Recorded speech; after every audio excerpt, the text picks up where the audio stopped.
ತುಂಬಾ ಜನ ಎಲ್ಲಿ ನೋಡಿದರೂ ಮೊಕದ್ದಮ್ಮೆ ಮೊಕದ್ದಮ್ಮೆ ಮೊಕದ್ದಮ್ಮೆ. ನೀವು ನ್ಯಾಯಯುತವಾಗಿದ್ದು ಧರ್ಮಯುತವಾಗಿದ್ದು ನಿಮ್ಮ ಪರವಾಗಿ ಬರಬೇಕಾದಂತ ನ್ಯಾಯ ವಿಚಾರಣೆಯಲ್ಲಿ ನ್ಯಾಯಬದ್ಧವಾಗಿ ನಮಗ್ ಬರಬೇಕಾದ ಆಸ್ತಿ ಇರ್ಬೋದು, ದುಡ್ಡಿರ್ಬೋದು, ಸ್ಥಾನ ಇರ್ಬೋದು, ಪೊಸಿಷನ್ ಇರ್ಬೋದು, ಯಾರೂ ಕುಹಿಕಿಗಳು ಕುತಂತ್ರ ಮಾಡಿ ತಂತ್ರ ಮಾಡಿ ಸಿಲುಕಿ ಒದ್ದಾಡ್ತಿದ್ದೀರಾ. ಸರ್ ನಮ್ಮ ಪರವಾಗಿ ನ್ಯಾಯ ಬಂದಿಲ್ಲ ಸರ್, ಯಾಕೋ ಡಿಲೇ ಆಗ್ತಿದೆ ಸರ್, ನಾವು ಕರೆಕ್ಟ್ ಇದ್ದೀವಿ ಸರ್, ಯಾಕೋ ಅಲ್ಲಿ ಒಂದು ಸಿಕ್ಕಾಕೋಬಿಟ್ಟಿದೆ ಸರ್. ತುಂಬಾ ಇವತ್ತು 10ರಲ್ಲಿ 3 ಕೇಸು ಕೋರ್ಟ್ ಕೇಸುಗಳಿದೆ ಅಂತ ಜಾತಕಗಳು ಕೇಳೋಕ್ ಬರ್ತಾರೆ. ಅಂತಹವರಿಗೆ ಬಹು ವಿಶೇಷವಾದಂತ ಸಂಕಲ್ಪವನ್ನ ಇವತ್ತು ಹೇಳ್ಕೊಡ್ತೇನೆ. ಸಂಜೆಯಾದರೂ ಮಾಡತಕ್ಕಂಥದ್ದು ಮಾಡಿ. ಒಂದು ವಿಶೇಷವಾಗಿ ಹನುಮ ದಿಗ್ಬಂಧ ಇಲ್ಲ ಸ್ಕಂದ ದಿಗ್ಬಂಧ ತಂದಿಟ್ಕೊಳ್ಳಿ. ಅದನ್ನ ಕಂಪಲ್ಸರಿ ಒಂದು ಕೆಂಪು ವಸ್ತ್ರ ತಂದು ದೇವರ ಮನೆಯಲ್ಲಿ ಒಂದು ಬಟ್ಟಲು, ಆ ಕೆಂಪು ವಸ್ತ್ರ, ಅಕ್ಕಿ, ಅಚ್ಚು ಬೆಲ್ಲ, ಕೊಬ್ಬರಿ ಇದಿಟ್ಟು ಹನುಮ ದಿಗ್ಬಂಧ ವಿಜಯ ಸಾಧಿಸಲು ನೀವು ನ್ಯಾಯಬದ್ಧರಾಗಿದ್ರೆ, ಕುತಂತ್ರವಾಗಿ ಯಾರ್ದು ಕಬಳಿಸ್ತೇನೆ, ನನ್ನ ಅತ್ತೆ ಆಸ್ತಿ ಕಿತ್ಕೊಬಿಡ್ತೇನೆ, ಸೊಸೆ ಕೊಡಬಾರ್ದು ಅಂತ ಮೋಸ ಮಾಡಿಬಿಟ್ಟಿದ್ದೀರಿ, ಮಗನಿಗೆ ಕೊಡಬಾರ್ದು, ಮಾವನಿಗೆ ಕೊಡಬಾರ್ದು, ಈ ರೀತಿ ಬೇರೆ ಲೆಕ್ಕಾಚಾರ ಇದ್ರೆ ನಡೆಯೋಲ್ಲ. ನೆನ್ಪಿಟ್ಕೊಳ್ಳಿ, ನಿಮ್ಮ ಪರವಾಗಿ ನೀವು ನ್ಯಾಯಸ್ಥರಾಗಿದ್ದೀರಿ. ಹೌದು ಗುರುಗಳೇ, ನಮ್ಮ ಮಾವಯ್ಯನ ಆಸ್ತಿ ಗುರುಗಳೇ, ನಮ್ಮ ಮಾವಯ್ಯಂದು ಗುರುಗಳೇ, ಅದು ನಮ್ಮ ಯಜಮಾನ್ರದು, ನನ್ನ ತಂದೆದು ಗುರುಗಳೇ, ನಮ್ಮ ಅಣ್ಣ ತಮ್ಮ ಮೋಸ ಮಾಡಿದ್ದಾರೆ, ನನ್ಗೆ ಕೊಡ್ಬೇಕಿತ್ತು ಗುರುಗಳೇ, ಅಲ್ಲೆಲ್ಲೋ ಮೋಸ ಮಾಡಿ ಲೆಕ್ಕಾಚಾರದಲ್ಲಿ ನಡೆಸ್ತಿದ್ದಾರೆ ಗುರುಗಳೇ, ನಮಗೆ ಯಾರೂ ದಿಕ್ಕಿಲ್ವಾ ಗುರುಗಳೇ ಅಂತ ತುಂಬಾ ಜನ ಒದ್ದಾಡ್ತಿರ್ತೀರಿ. ಅಂತಹದಕ್ಕೆ ಬಹು ವಿಶೇಷವಾಗಿ ಈ ಒಂದು ಪವನ ದಿಗ್ಬಂಧ ಗೊತ್ತಿಲ್ಲ ಅಂದ್ರೆ ಕರೆ ಮಾಡಿ ಹೇಳ್ತಾರೆ. ಆರಂಭ ಮಾಡ್ಕೊಂಡು ಮಿನಿಮಮ್ 42 ಇಲ್ಲ 48 ದಿನ ಮಾಡ್ಕೋಬೇಕು. ದಿನಕ್ಕೆ 10 ಬಾರಿಯಾದರೂ ಮಿನಿಮಮ್ 10 ಬಾರಿ, ಇಲ್ಲವೇ 108 ಬಾರಿ ಮಾಡಿಕೊಂಡರೆ ಜಪವನ್ನ, ಅದರಲ್ಲೂ ಸಂಧ್ಯಾಕಾಲ ಜಪ ಒಳ್ಳೇದೇ. ಆದರೆ ನನ್ನ ಹನುಮ ಹುಟ್ಟಿದ್ದು ಉದಯ ಕಾಲದಲ್ಲಿ, ಸೂರ್ಯೋದಯದ ಕಾಲದಲ್ಲಿ ಆಯ್ತು. ಎದ್ದು ಸೂರ್ಯೋದಯಕ್ಕೆ ಮೊದಲೇ ಎದ್ದು ಸ್ನಾನ ಮಾಡಿ. ಯಾಕಂದ್ರೆ ಸೂರ್ಯ ಉದಯಿಸುವಾಗ ಒಂಥರ ಆನಂದಕರವಾಗಿ ಹುಟ್ಟುತ್ತಾನೆ, ಮಗುವಾಗಿ ಹುಟ್ಟುತ್ತಾನೆ. ಉದಯೇ ಬ್ರಹ್ಮಸ್ವರೂಪಾಯ, ಆ ಬ್ರಹ್ಮನಂತೆ ಒಂಥರ ಮುಗ್ಧನಾಗಿ. ಅದಕ್ಕೆ ಆಗತಾನೆ ಹನುಮ ಹುಟ್ಟಿದ ಮೇಲೆ ಆ ತಾಯಿಗೆ, ಅಂಜನಾದೇವಿಗೆ ಹಸುವೆ, ಊಟ ಹುಡ್ಕೊಂಡು ಹೋಗ್ತಾಳೆ. ಆ ಮಗುವನ್ನ ಅಲ್ಲಿ ಬಿಟ್ಬಿಟ್ಟು ಆ ಬೆಟ್ಟದ ತಪ್ಪಲೆ, ಆ ಗುಹೆಯಲ್ಲಿ ಈ ಮಗು ಎದ್ದು ಬಿಟ್ಟು ಹಿಂಗ್ ಬರುತ್ತೆ, ಅದಕ್ಕೂ ಹಸಿವೆ ಆಗ್ತಾನೆ. ಯಾಕಂದ್ರೆ ಅಮ್ಮ ಇನ್ನೂ ಹಾಲು ಕುಡಿಸಿಲ್ಲ, ಅದು ಹುಟ್ಟಿದ ತಕ್ಷಣ ಮಲಗಿರುತ್ತೆ ಆ ಮಗು. ಬ್ರಹ್ಮ ನಿಮಿತ್ತಂ ದೇವಿ ನಿಮಿತ್ತಂ. ಆ ತಾಯಿ ಹೊರಗಡೆ ಹೋದಾಗ ಕಣ್ಬಿಡುತ್ತೆ, ಹಿಂಗ್ ತೆಗೊಳ್ಕೊಂಡು ಹಿಂಗ್ ಹೊರಗಡೆ ಬರುತ್ತೆ. ಅದಕ್ಕೆ ಆಗ್ತಾನೆ ಆ ಸೂರ್ಯನ ರಶ್ಮಿಗಳು ಬೀಳ್ತಿದ್ದಾಗೆ ಹಿಂಗ್ ನೋಡ್ತಾ, ಈಗ ನೋಡಿದ ತಕ್ಷಣ ಅದಕ್ಕೆ ಹಣ್ಣಿನ ತರ ಕಾಣಿಸುತ್ತೆ. ಓಹೋ, ಇದು ತಿನ್ನೋ ಹಣ್ಣು ಅಂತ ಹಾರುತ್ತೆ, ತಿನ್ನೋ ಹಣ್ಣು ಅಂತ ಹಾರುತ್ತೆ ತಿನ್ಲಿಕ್ಕೆ. ಆಗಲೇ ರಾಹು ಅಡ್ಡ ಬರೋದು, ರಾಹುನ ಅಟ್ಟಿಸ್ಕೊಳ್ಳೋದು. ಆದ್ದರಿಂದ ಪ್ರಾತಃ ಕಾಲದ ಈ ಒಂದು ಪೂಜೆ ಕಂಪಲ್ಸರಿ ಒಂದು 4:15 5:30 ಒಂದು ಮಿನಿಮಮ್ 10 ಬಾರಿ, ಇಲ್ಲವೇ 42, ಇಲ್ಲವೇ 108 ಬಾರಿ ಕಂಪಲ್ಸರಿ ಒಂದು ಕೆಂಪು ಅಕ್ಷತೆ ಮಾಡ್ಕೊಳ್ಳಿ. ನಾ ಹೇಳಿದ್ದನ್ನ ಇದನ್ನ ಮತ್ತೆ ಮತ್ತೆ ಕೇಳಿ. ನಿಮ್ ಸ್ನೇಹಿತರಿಗೂ ಮೊಕದ್ದಮೆ ಇದೆ ಕುಟುಂಬದಲ್ಲಿ, ಸ್ನೇಹಿತರಲ್ಲಿ, ಆತ್ಮೀಯರಲ್ಲಿ, ಬಂಧುಗಳಲ್ಲಿ. ಪವನ ಸುತ ಬಲ ಪವನ ಸಮಾನಂ ಬುದ್ಧಿರ್ ವಿವೇಕ ವಿಜ್ಞಾನ ನಿಧಾನಂ ಕುರು ಕುರು ಕಠಿಣವಾದ ಜಯಂ ಲಭ್ಯತೆ ಸದಾ ಸಮಾನ. ತುಂಬಾ ಸುಲಭವಾಗಿ ಸರಳವಿರುವಂತಹ ಮಹಾಮಂತ್ರವನ್ನ ತಗೊಬಂದಿದ್ದಾನೆ. ಪವನ ಸುತ ಬಲ ಪವನ ಸಮಾನ ಬುದ್ಧಿರ್ ವಿವೇಕ ವಿಜ್ಞಾನ ನಿಧಾನ ಕುರು ಕುರು ಕಠಿಣವಾದ ಜಯಂ ಲಭ್ಯತೆ ಸದಾ ಸಮಾನ. ನನಗೆ ಸಿಗಬೇಕಾದಂತ ಸಮಾನವಾಗಿ ಏನು ಸಿಗಬೇಕಿತ್ತು, ಓ ಪವನ ಸುತನೆ, ನನ್ನ ಈ ಒಂದು ಕಾರ್ಯ, ಈ ಮೊಕದ್ದಮೆ ಏನು ವಿಜ್ಞಾನ ತಕ್ಕಂಥದ್ದಿದೆಯೋ ಇದನ್ನ ದಾರಿ ತೋರಿಸ್ಕೊಡು ಅಂತ ಹೇಳಿ ಇದನ್ನ ಜಪ ಮಾಡತಕ್ಕಂಥದ್ದು. ಕಡಿಮೆ ಅಂದ್ರು 10 ಬಾರಿ, ಇಲ್ಲ 42 ಬಾರಿ, ಇಲ್ಲ 48 ಬಾರಿ, ಇಲ್ಲ 108 ಬಾರಿ ಜಪ ಮಾಡ್ಕೊಳ್ತಕ್ಕಂಥದ್ದು. ಹಾಗೆ ಮೊಕ್ಕದ್ದಮ್ಮೆ ಕೊನೆಯ ದಿನ ಅಂತಿಮ ತೀರ್ಪು ಅನ್ನತಕ್ಕಂಥದ್ದು ಹೇಳಿರ್ತಾರಲ್ವಾ, ಜಪ ಮಾಡ್ಕೊಳ್ಳಿ. ನ್ಯಾಯ ನಿಮ್ ಕಡೆ, ಬುದ್ಧಿ ನಿಮ್ ಕಡೆ, ನೆನ್ಪಿಟ್ಕೊಳ್ಳಿ. ದೇವಿ ಬಲ ಸಿಗಬೇಕಲ್ವಾ, ಶಕ್ತಿ ನಮ್ಮ ಕಡೆ, ಆ ದೇವಿ ನೋಡ್ಬೇಕು ಅನ್ನತಕ್ಕಂಥ ಭಾವಾರ್ಥಕ್ಕೋಸ್ಕರ ಹೇಳ್ತಿದ್ದೇನೆ. ಇದನ್ನ ಜಪ ಮಾಡತಕ್ಕಂಥದ್ದು ಮಾಡಿ. ಆಮೇಲೆ ಪ್ರತಿ ಶನಿವಾರ ಒಂದು ವಡೆಹಾರ, ಪುಟ್ಟದಾಗಿ ಉದ್ದಿನ ವಡೆಯೋ, ಪರಮಾತ್ಮನಿಗೆ ವಿಳೆದೆಲೆ ಅಡಿಕೆಯೋ, ನವನೀತ ಒಂದಿಷ್ಟು ಬೆಣ್ಣೆಯೋ, ನಿಮಗ್ ಶಕ್ತಿ ತಗೊಂಡೋಗಿ ಹನುಮರಿಗೆ ಸಮರ್ಪಣೆ ಮಾಡತಕ್ಕಂಥದ್ದು. ಇಲ್ಲ ಹನುಮರ ಹೆಸರಿನಲ್ಲಿ ಯಾರಾದ್ರೂ ಮಕ್ಕಳಿಗೋ, ಬಡವರಿಗೋ, ವಯಸ್ಸಾದವರಿಗೋ ಕೊಡತಕ್ಕಂಥದ್ದು ಮಾಡಿದರೂ ಸರಿಯೇ. ಹನುಮೋಪಾಸನೆ ಎಲ್ಲಾ ಕಡೆ ನಡೆಯುತ್ತೆ. ಹನುಮ ಆಲಯಗಳು ಎಲ್ಲಾ ಊರಲ್ಲೂ ಇರುತ್ತೆ. ರಕ್ಷಕ ಭಟ ಆತ ಮಾಡ್ಕೋತೀರಿ ಅಂತ ಅನ್ಕೋತೇನೆ. ಮೊಕ್ಕದ್ದಮ್ಮೆಯನ್ನ ನಿಮ್ಮ ಪರವಾಗಿ ಮಾಡಿಕೊಳ್ಳಲು. ಇನ್ನು ವಿಶೇಷವಾಗಿ ತುಂಬಾ ಜನ ಗುರುಗಳೇ ಎಷ್ಟು ಕಷ್ಟಪಟ್ಟರು, ಯಾವುದೋ ಒಂದು ಲಾಭ ಇಟ್ಕೊಂಡು ಮಾಡ್ತೇವೆ ನಾವು. ಎಲ್ಲ ಲಾಭವೇ. ನನ್ನ ಗಂಡ ನನ್ನನ್ನೇ ಪ್ರೀತಿಸ್ಬೇಕು, ಅದು ಒಂದು ಲಾಭವೇ. ಸದಾ ನನ್ನ ಗಂಡ ಅವನ್ನೆಲ್ಲಾರನ್ನೂ ಮರ್ತೋಗ್ಬಿಡ್ಬೇಕು. ನಾನು ಎದ್ರೆ ಕೂತ್ರೆ ನಿಂತ್ರೆ ನನ್ನ ಗಂಡ ನನ್ನ ಮೇಲೆ ಗಮನ, ನನ್ನ ಮಗು, ಅದು ಒಂದು ಲಾಭ. ಪುತ್ರ ಲಾಭ, ಹೌದು, ನನ್ನ ತಂದೆ, ನನ್ನ ಕಾರ್ಯ, ನನ್ನ ಯಜಮಾನ, ಸಕಲ ಲಾಭ ಪ್ರಾಪ್ತಿಗೆ ಇವತ್ತು ಹೋಗ್ತಿರೋ ಕೆಲಸ ಅಷ್ಟೈಶ್ವರ್ಯ ಕೊಡದಿದ್ರು ಕೂಡ ನಷ್ಟ ಆಗಬಾರದು ಅಂತಲೇ ಎಲ್ಲರೂ ಬಯಸೋದು ಮಕ್ಕಳೇ. ನಾನು ಹೋಗಿ ಮಾಡುತ್ತಿರುವ ಈ ಕೆಲಸ, ಈ ಕಾರ್ಯ, ಅಲ್ಲೊಂದು ಸಮಾಧಾನ, ಅಲ್ಲೊಂದು ಚೈತನ್ಯ, ಅಲ್ಲೊಂದು ಬೆಳವಣಿಗೆ, ಅಲ್ಲೊಂದು ರಕ್ಷಣೆ, ಹೆಸರು, ಕೀರ್ತಿ, ಪ್ರತಿಷ್ಠಾ ಸಿಗಬೇಕು. ಏನು ಉದರ ನಿಮಿತ್ತಂ ಬಹುಕೃತ ವೇಷಂ, ನೆನ್ಪಿಟ್ಕೊಳ್ಳಿ. ನಾವು ಪ್ರತಿಯೊಬ್ಬರು ಏನೋ ಒಂದು ಲೆಕ್ಕಾಚಾರದಲ್ಲೇ ಒಂದು ಲಾಭ ಇಟ್ಕೊಂಡು ಹೋಗೋದು. ಎಲ್ಲ ಇವತ್ತು ಹೋಗೋ ಕೆಲಸ ಆಗುತ್ತಾ ಗುರುಗಳೇ? ಒಂದು ಹೆಣ್ಣು ನೋಡಕ್ ಹೋಗ್ತಿದೀವಿ, ಆ ಹೆಣ್ಣು ನಮ್ಮ ಮನೆಗ್ ಬೇಕು, ಮಹಾಲಕ್ಷ್ಮಿ. ಆ ಹುಡುಗ ಒಳ್ಳೆ ಹುಡುಗ, ಲಾಭ ಅಲ್ಲ, ವಿಪರೀತ ಲೆಕ್ಕಾಚಾರ, ವಶೀಕರಣ ಅಲ್ಲ, ನೆನ್ಪಿಟ್ಕೊಳ್ಳಿ. ಮಾಡ್ತಿರೋ ಕೆಲಸ ಅತಿ ಲಾಭವಲ್ಲ, ಲಾಭಂ ಆಯ್ತ್ರೋ. ವ್ಯಾಪಾರ, ಇವತ್ತು ಮಾಡ್ತಿರೋ ವ್ಯಾಪಾರ, ಒಂದು ಅಂಗಡಿ ಇಟ್ಕೊಂಡಿದ್ದೀರಿ, ತಕ್ಕಮಟ್ಟಿಗೆ ನಡೀಲಿ ಗುರುಗಳೇ, ನಷ್ಟ ಆಗದೆ ಇರಲಿ. ಉದ್ಯೋಗ ತಕ್ಕಮಟ್ಟಿಗೆ ನಡೀಲಿ ಗುರುಗಳೇ, ನನ್ನ ಯಜಮಾನ ನನ್ನ ರೆಕಗ್ನೈಸ್ ಮಾಡಿ ನನಗೆ ಸಿಗಬೇಕಾದಂತಹ ಸಂಭಾವನೆ, ಇನ್ಕಮು, ಪ್ರಮೋಷನ್ ತಕ್ಕಮಟ್ಟಿಗೆ ಕೊಡಿ. ಎಲ್ರಿಗೂ ಕೊಡ್ತಿದ್ದಾರೆ, ನನಗೆ ಕೊಡ್ತಿಲ್ಲ, ನನ್ನ ಗಮನವೇ ಇಲ್ಲ, ನಾನು ಮಾಡ್ತಿದ್ದೀನಿ, ಕಷ್ಟಪಡ್ತಿದ್ದೀನಿ, ನನಗೆ ಫಲ ಭಿಕ್ಷೆ ಸಿಗುತ್ತಿಲ್ಲ ಅನ್ನತಕ್ಕಂಥವರು. ದೇವಸ್ಥಾನದಲ್ಲಿ ನಾನೊಬ್ಬ ಆಚಾರ್ಯ, ಏನೋ ಗುರುಗಳೇ, ಅಲ್ಲಿಗೆ ಕೆಲವೊಂದು ಸಮಯ ಏನೂ ಇರಲ್ಲ ಗುರುಗಳೇ, ಬರಿಗೆ ಎಲ್ಲಿ ಹೋಗ್ತೀನಿ, ಇಷ್ಟು ಕಷ್ಟಪಟ್ಟು ಬರ್ತೀನಿ, ಮನೆಗೆ ತಗೊಂಡ್ಬರೋಷ್ಟರಲ್ಲಿ ಎಲ್ಲ ದವಸ ಧಾನ್ಯಕ್ಕಷ್ಟೇ, ಏನು ಒಂದು 100 ರೂಪಾಯಿ ಎತ್ತಿಡ್ಲಿಕ್ಕೆ ಆಗ್ತಿಲ್ಲ ಅನ್ನತಕ್ಕಂಥ ಭಾವಾರ್ಥದಿಂದ ಒದ್ದಾಡ್ತಿರ್ತಕ್ಕಂಥವ್ರು ಸಕಲ ಲಾಭ. ಸಿಂಪಲ್, ಇಟ್ಸ್ ನಾಟ್ ವೆರಿ ಕೋಟಿಗಟ್ಲೆ, ನೆನ್ಪಿಟ್ಕೊಳ್ಳಿ. ನಿಮ್ಮ ಜೀವನ ಶೈಲಿಗೆ ತಕ್ಕಂತ ಲಾಭ. ಒಂದು ಕೂಲಿ ಕೆಲಸ ಮಾಡ್ತಿದ್ದೀರಿ, 1000 ರೂಪಾಯಿ ಬರುತ್ತೆ, 800 ರೂಪಾಯಿ ಬರುತ್ತೆ, ಉಳಿಸ್ಬೇಕು. ಏನು ದುಡಿದ್ರು ಒಂದಷ್ಟು ಉಳಿಸ್ಕೊಂಡ್ರೇನೆ ಅದೇ ಲಾಭ.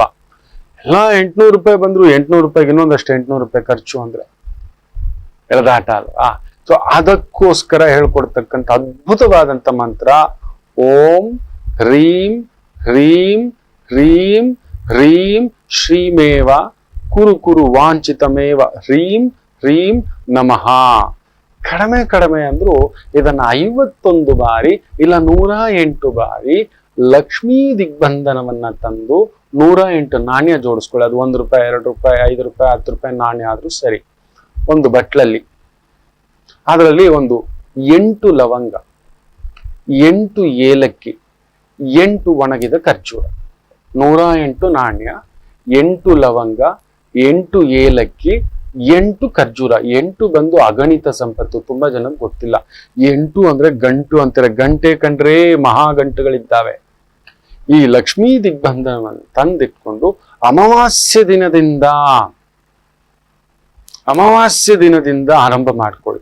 ಕಡಿಮೆ ಎಂದರು 51 ಬಾರಿ ಇಲ್ಲ 108 ಬಾರಿ. ಗೋಧೂಳಿ ಹೊತ್ತಿನಲ್ಲೂ ಮಾಡ್ಕೋಬಹುದು. ಇಲ್ಲ ಬೆಳಿಗ್ಗೆಯೇ, ಲಕ್ಷ್ಮಿಗೆ ಬ್ರಾಹ್ಮಿ ಮುಹೂರ್ತ ಅಂದ್ರೆ ತುಂಬಾ ಇಷ್ಟ. ಬೆಳಗ್ಗೆ ಮಾಡ್ಕೊಳ್ಳೋ ಪೂಜೆ, ಮಠ ಮಧ್ಯಾಹ್ನ ಇಲ್ಲ. ಇದು ಲಕ್ಷ್ಮೀ ಮಂತ್ರ, ಲಾಭಕರ ಮಂತ್ರ. ಈ ಮಂತ್ರವನ್ನ ಓಂ ಹ್ರೀಂ ಹ್ರೀಂ ಹ್ರೀಂ ಹ್ರೀಂ ಶ್ರೀಮೇವ, ಶ್ರೀಕಾರ ಅಂದ್ರೆ ಲಕ್ಷ್ಮಿ, ಕುರು ಕುರು ವಾಂಚಿತಮೇವ ಹ್ರೀಂ ಹ್ರೀಂ ನಮಃ. ನಾನು ಅಂದ್ಕೊಂಡಿದ್ದ ಕೆಲಸ ಲಾಭಕರವಾಗ್ಲಮ್ಮ, ನಾನು ಮಾಡ್ತಿರೋ ಕರ್ತವ್ಯ ಲಾಭಕರವಾಗಿರ್ಲಮ್ಮ, ನಾನು ಮಾಡ್ತಿರೋ ಈ ಒಂದು ಕಾರ್ಯ ಲಾಭಕರವಾಗಿರ್ಲಮ್ಮ, ನಿಮಗ್ ಲಾಭಕರ ತಂದ್ಕೊಡ್ಲಿ, ನಿಮಗ್ ಒಳ್ಳೇದಾಗ್ಲಿ ಅನ್ನತಕ್ಕಂತ ಉದ್ದೇಶ ಇಟ್ಕೊಂಡು ನಾನು ಜಪ ಮಾಡಿದ್ರೆ ನಿಮಗ್ ಒಳ್ಳೇದಾಗುತ್ತೆ. ಈ ಮಂತ್ರವನ್ನ ಕಡಿಮೆ ಎಂದರು 51 ದಿನ ಇಲ್ಲ 108 ದಿನ ವಿಘ್ನವಿಲ್ಲದೆ ಜಪ ಮಾಡತಕ್ಕಂಥದ್ದು ಮಾಡ್ಕೊಳ್ಳಿ. ಖಂಡಿತ ನೀವು ಮಾಡುತ್ತಿರೋ ಕೆಲಸ, ನೀವು ಮಾಡುತ್ತಿರುವ ಕಾರ್ಯ, ಒಂದು ಬೇಕರಿ ಇಟ್ಕೊಂಡಿದ್ರೆ, ಒಂದು ತರಕಾರಿ ಅಂಗಡಿ, ಒಂದು ಹಣ್ಣಿನ ಅಂಗಡಿ, ಒಂದು ಜ್ಯೂಸ್ ಅಂಗಡಿ, ಒಂದು ಸಣ್ಣ ವ್ಯಾಪಾರ, ಒಂದು ಸಣ್ಣ ಕೆಲಸ, ಸಣ್ಣ ಉದ್ಯೋಗ, ಸಣ್ಣ ಸ್ಥಾನ, ಖಂಡಿತ ಯಶಸ್ಸು ಕೊಡುತ್ತದೆ. ಅದರಲ್ಲೇ ಸಾಕು ನಮಗೆ. ನನ್ನ ಯಜಮಾನ ನನ್ನ ಗಮನಿಸಿ ನನಗೊಂದು ಚಪ್ಪಲಿ ಹಾಕೊಳ್ಳೋಷ್ಟು ಒಂದು ಏನೋ ಒಂದು ದೈವ ಕೊಡ್ತು, ಒಳ್ಳೆ ಚಪ್ಪಲಿ ಹಾಕೊಂಡು ಹೋಗೋಷ್ಟು. ಯಾಕಂದ್ರೆ ನೆನ್ಪಿಟ್ಕೊಳ್ಳಿ, ಚಪ್ಪಲಿ ಬಂದು ರಾಹು, ಅದಕ್ಕೆ ಕೈಯಲ್ಲಿ ಚಪ್ಪಲಿ ಮುಟ್ಟಬಾರ್ದು, ಕಾಲಲ್ಲೇ ಮುಟ್ಟಬೇಕು. ಚಪ್ಪಲಿನ ತಗೊಂಡು ಹೊಡಿಬಾರ್ದು, ಮುಗೀತು ಅಲ್ಲಿಗೆ. ಪಂಚ ಮಹಾಪಾತಕಗಳಲ್ಲಿ ಚಪ್ಪಲಿ ತಗೊಂಡು ಹೊಡೆಯೋದು ಕೂಡ ಒಂದು. ಮೆಟ್ಕುಂತು ನಮಗೆ ರಾಹು. ಇನ್ನು ಜೀವನ ಪರ್ಯಂತ ನೆನಪಿಟ್ಕೊಳ್ಳಿ, ಕಡಿಮೆ ಅಂದ್ರೂ 19 ವರ್ಷ ನಮ್ಮನ್ನ ಹಂಟ್ ಮಾಡಿ ಬಿಸಾಕುತ್ತೆ ರಾಹುಕೇತುಗಳ ಪ್ರಭಾವ. ಹೇಳ್ಕೊಡ್ತೇನೆ ನಾನು ನಿಮಗೆ. ಸಿಂಹಿಕಾ ಗರ್ಭ ಸಂಭೂತಂ, ಆತನ ಹೆಸರು ಸ್ವಭಾನು ಅಂತ. ಹೌದು, ಆತ ಒಬ್ಬ ದೈತ್ಯ. ಸಿಂಹಿಕಾ ದೇವಿಯ ಹೊಟ್ಟೆನಲ್ಲಿ ಹುಟ್ಟತಕ್ಕಂಥವನು, ತುಂಬಾ ಬುದ್ಧಿ ಅವನು. ರಾಹುಕೇತುಗಳು ಅದೇ. ನಮ್ಮ ಬುದ್ಧಿ ಎಷ್ಟು, ಒಳ್ಳೆ ಬುದ್ಧಿ ಕೆಟ್ಟ ಬುದ್ಧಿ ಎರಡೂ ಇದೆ. ಒಳ್ಳೆ ಶಕ್ತಿ ಕೆಟ್ಟ ಶಕ್ತಿ. ಹೌದು, ಒಳ್ಳೆ ಜ್ಞಾನ ಕೆಟ್ಟ ಜ್ಞಾನ, ಒಳ್ಳೆ ದುಡ್ಡು ಕೆಟ್ಟ ದುಡ್ಡು. ಹೌದು, ಎರಡೂ ಉಂಟು. ಒಂದು ನಾಣ್ಯಕ್ಕೆ 2 ಮುಖಗಳು. ಅಗೋಚರ ಮುಖ ಒಂದಿರುತ್ತೆ. ಎಲ್ಲರಿಗೂ ಒಂದು ಅಗೋಚರ ಮುಖ ಇದೆ ಮಕ್ಕಳು, ಎಲ್ಲರಿಗೂ ಇದೆ, ನನಗೂ ಇದೆ. ಕೆಲವೊಂದು ತೋರ್ಸಕ್ಕಾಗಲ್ಲ, ಹೇಳಕ್ಕಾಗಲ್ಲ. ಏನೋ ಒಂದು ತಿಂತಾ ಇರೋದು, ಇನ್ನೊಂದೇನೋ ಬಯಸ್ತಾ ಇರೋದು, ಈ ಕೋತಿ ಬುದ್ಧಿಗಿದೆ. ಅದು ಅವಾಗ ಕರೆಕ್ಟಾಗಿ ಜ್ಞಾನ, ಸುಜ್ಞಾನ, ಆರಾಧನೆಯಿಂದ ಹೇಳ್ತಿರುತ್ತೆ, ಏನೋ ನೀನು ರವಿಶಂಕರ, ಬೇಕೇನೋ ಇದು, ಹೊಲಸೆ, ಏನೋ ಇದು, ಯಾರೋ ನೀನು, ಯಾರು ಹೊಟ್ಟೆಲ್ ಹುಟ್ಟಿದವನ ನೀನು, ಇಂಥ ಕೆಲಸನೇನೋ, ಇಂಥ ಆಲೋಚನೆ ಏನೋ, ಅದು ಹೆಂಗೂ ಈ ಅಡಿಕೆ ಮೆಲ್ಲೆಗೆ ಎತ್ಕೊಂಡು ಜೇಬಲ್ ಬಿಟ್ಕೊಂಡೆ. ಖಂಡಿತ ಇದೆ. ರಾಹು ಅಂದ್ರೆ ಅದೇ, ನಮ್ಮನ್ನ ಪ್ರಚೋದನೆ ಮಾಡ್ತಾನೆ. ಮೆಲ್ಲಗೆ ಬಾಚ್ಕೋ. ಕೇತು ಬಿಟ್ಬಿಡು ಆ ಪೂಜೆನ ಅಂತಾನೆ ಅವನು. ಎಲ್ಲಿಗಾನೆ ದೇವ್ರು ಅಂತಾನೆ. ಕೇತು ಪ್ರಭಾವ ಇದ್ರೆ ಮಹಾಪೂಜಾ, ಪೂರ್ಣ ಸನ್ಯಾಸತ್ವ, ಜ್ಞಾನಕಾರಕ ಆತ. ಹೌದು, ಜ್ಞಾನಕಾರಕ, ಪೂರ್ಣ ಜ್ಞಾನಕಾರಕ. ಜ್ಞಾನ ಬೇರೆ, ಪೂರ್ಣ ಜ್ಞಾನ. ಪೂರ್ಣ ಜ್ಞಾನ ಬಂದ್ಬಿಡ್ತು ಅಂದ್ರೆ ಅವ್ರು ಹುಚ್ಚರಾಗ್ಬಿಡ್ತಾರೆ, ಜನಗಳ ಜೊತೆಲಿ ಸೇರಲ್ಲ. ಅವ್ರೇ ಮಾತಾಡ್ಕೊಳ್ಳೋದು. ತುಂಬಾ ಮಾತಾಡ್ಕೋತೀರಾ. ರಾಹುಕೇತುಗಳಿದೆ. ಬರ್ತೇನೆ ತಿಳಿಸ್ಕೊಡ್ತೇನೆ. ಅದಕ್ಕೆ ಲಾಭ ಎಲ್ಲ ಹುಡ್ಕಾಡ್ತಿದ್ದೀರಲ್ಲ ಮಕ್ಕಳೇ, ನಿಮ್ಮ ಮಟ್ಟಕ್ಕೆ ಸಣ್ಣ ವಾಚ್ ಕಟ್ಕೋಬೇಕು ಗುರುಗಳೇ, ಸೈಕಲ್ ಇದೆ, ಒಂದು ಪುಟ್ಟು TVS ಗುರುಗಳೇ, ಒಂದು ಸಣ್ಣ ಕಾರ್ ಗುರುಗಳೇ, ನಾನು ಕಷ್ಟಪಟ್ಟು ನನ್ನ ಸ್ನೇಹಿತರೆಲ್ಲ ಕಾರ್ ತಗೊಂಡು ನನಗೂ ಒಂದು ಪುಟ್ಟು ಮನೆ ಗುರುಗಳೇ, ಒಂದು 2 BHK ಹೌಸ್ ಬೇಕು. ನಿಮಗೆ ಬೇಕು, ನೀವು ಚೆನ್ನಾಗಿದ್ರೇನೆ. ಅದಕ್ಕೆ ಈ ಲಕ್ಷ್ಮೀ ಮಂತ್ರವನ್ನ ತಿಳಿಸಿಕೊಟ್ಟಿದ್ದೇನೆ, ಮಾಡಿಕೊಳ್ಳಿ. ಅದ್ಭುತ ಸಂಕಲ್ಪ ಆಗುತ್ತೆ. ಮಾಡಿ ಮಕ್ಕಳೇ. ಆ ಲಕ್ಷ್ಮೀ ದಿಗ್ಬಂಧವನ್ನಿಟ್ಟು 108 ನಾಣ್ಯ, 8 ಖರ್ಜೂರ, 8 ಲವಂಗ, 8 ಏಲಕ್ಕಿ, ಅದನ್ನು ಪ್ರತಿ 8ನೇ ದಿನ ಶನಿವಾರದಿಂದ ಆರಂಭ ಮಾಡಬೇಕು, ಇಲ್ಲ ಶುಕ್ರವಾರ ಆರಂಭ ಮಾಡ್ಕೋಬಹುದು. ತೆಗೆದು ಅದನ್ನು ಪ್ರಸಾದವಾಗಿ ಬಳಸ್ಕೊಳ್ಳಿ. ಹೊಸಗಡಿ ಪ್ರತಿ 7ನೇ ದಿನ ಇಡಿ. ಬ್ಯೂಟಿಫುಲ್. ಇನ್ನು ವಿಶೇಷವಾಗಿ ಧನಪ್ರಾಪ್ತಿಗೆ ಯಾವಾಗ ನೋಡಿದ್ರು ಕೆಲವರಿಗೆ ಧನಪ್ರಾಪ್ತಿ ಅಂತ ಕುತ್ಕೋಬಿಟ್ಟಿರ್ತೀರಿ. ಹೌದು, ಅದೂ ಇದೆ. ಚೆನ್ನಾಗಿ ದುಡಿಬೇಕು. ಹೌದು, ಎಲ್ರಿಗೂ ಅದು ಬರಲ್ಲ ಮಕ್ಕಳೇ. ಸಾಕು ಅನ್ನೋನ್ ಸಾಕು. ದುಡಿಯೋಕೆ ಒಂದು ಯೋಗ್ಯತೆ ಬೇಕು.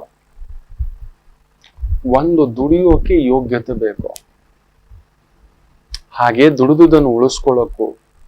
ಕೆಲವರಿಗೆ ಅಯ್ಯೋ ಬಿಡಿ ಗುರುಗಳೇ, ನಮ್ಗಿದ್ಯಾ ಅದು, ಯಾರೋ ದೊಡ್ಡ ಕಾರು, ದೊಡ್ಡ ಮನೆ ಕಣೋ, ದುಡಿಯೋಲ್ಲ, ಕಷ್ಟಪಡಲ್ಲ, ಓಡಲ್ಲ, ಆ ಧ್ಯಾನದ ಕಡೆ ಗಮನ ಇಲ್ಲ, ತ್ಯಾಗ ಮಾಡೋಲ್ಲ, ಬೆಳಿಗ್ಗೆ ನಿದ್ದೆ ತಪ್ಪಿಸೋಲ್ಲ.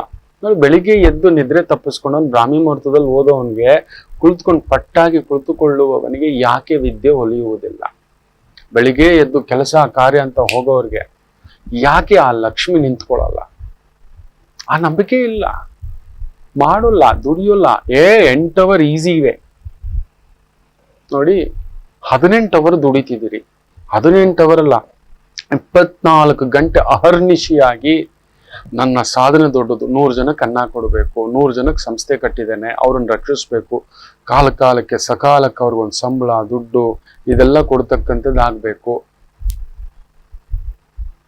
ಹೌದು, ನಮ್ಮ ನಂಬ್ಕೊಂಡು 10 ಜನ ಇದ್ದಾರೆ ಕುಟುಂಬದಲ್ಲಿ, ಅವ್ರನ್ನ ಪೋಷಿಸ್ಬೇಕು.